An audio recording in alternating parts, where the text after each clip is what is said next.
Welcome to Chapter 2. Today we will start the Unix file system. The Unix file system organizes data into a hierarchical directory structure. It consists of file, directories, and special system files, ensuring efficient storage and retrieval. So the chapter is all about the file system present in the Unix self-scripting, how to manage files, so file management and file systems. So let's see the types of files in Unix. How many types of files present in the Unix? There are mainly there are 6 types of files in Unix: regular files, directory files, special files, symbolic links, and FIFO. This is named pipes and also sockets. So let's see the first type of Unix file system. The first is regular files. Regular files contains text, binary data, or scripts. Plain text, binary data, and script that comes under the regular file. Then we have directory files. Directory file stores other files. It stores other files and directories. This means this directory files. Directory means folder. When a folder contains other files, and here the same. Similarly, the file directory files store other files and also other directories or folders. And the third is special files, device files, block, and character devices. Okay, then the fourth is symbolic links, shortcuts, pointers to other files. Okay, so symbolic links or shortcut pointers to other files.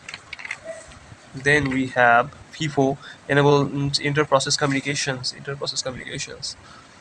And then we have socket used for network communications. Socket for network communications. Then we have file naming convention.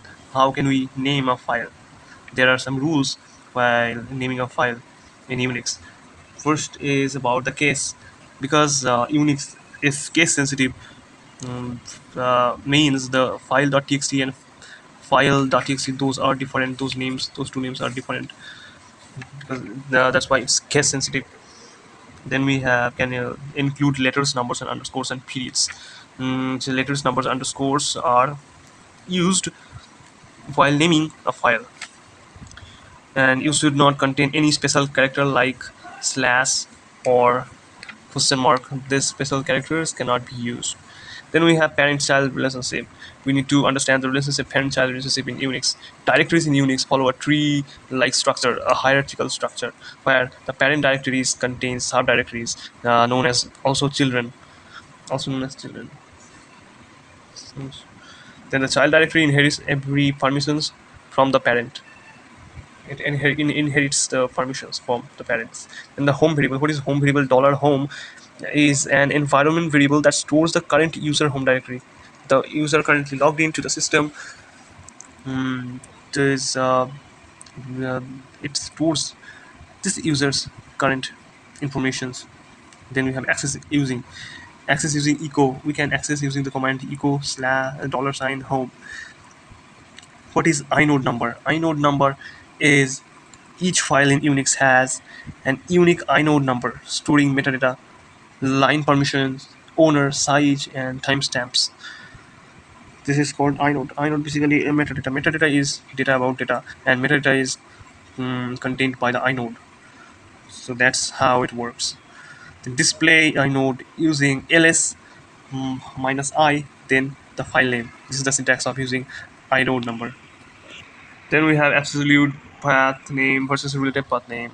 The difference between absolute and relative path name is absolute path name specifies the full path from the root. For example, slash home, slash user docs, and up to the particular file, and it starts from the very root. For example, home up to the file. This is absolute path name. It specifies the full path name, and relative path name specifies the location from the current directory.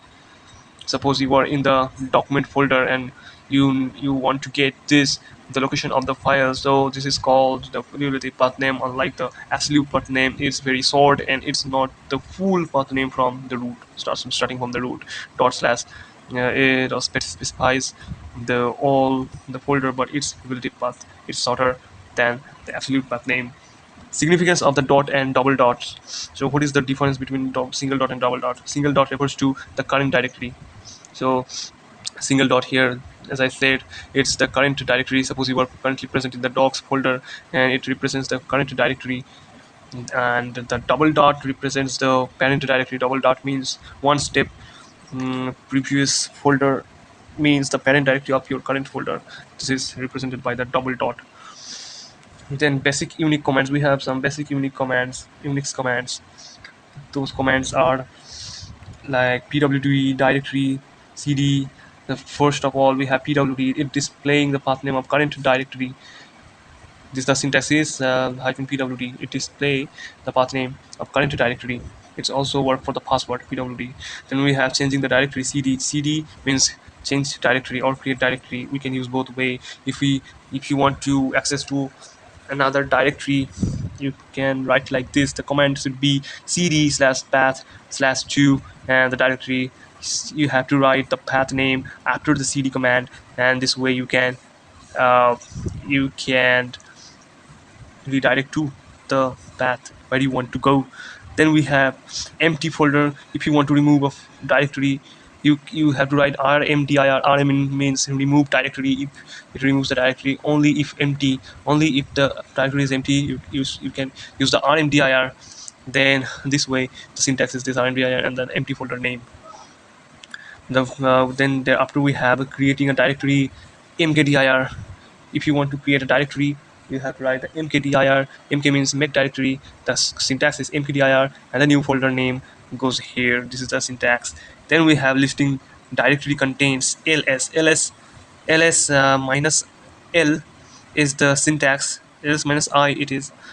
So this way you can list the directory contains. Suppose there are many files in the directory, you want to check how many files and what are the files present in the directory, you have to write the command ls minus I. Then you can check the how many files in the directory. It will list all the contents present in the directory.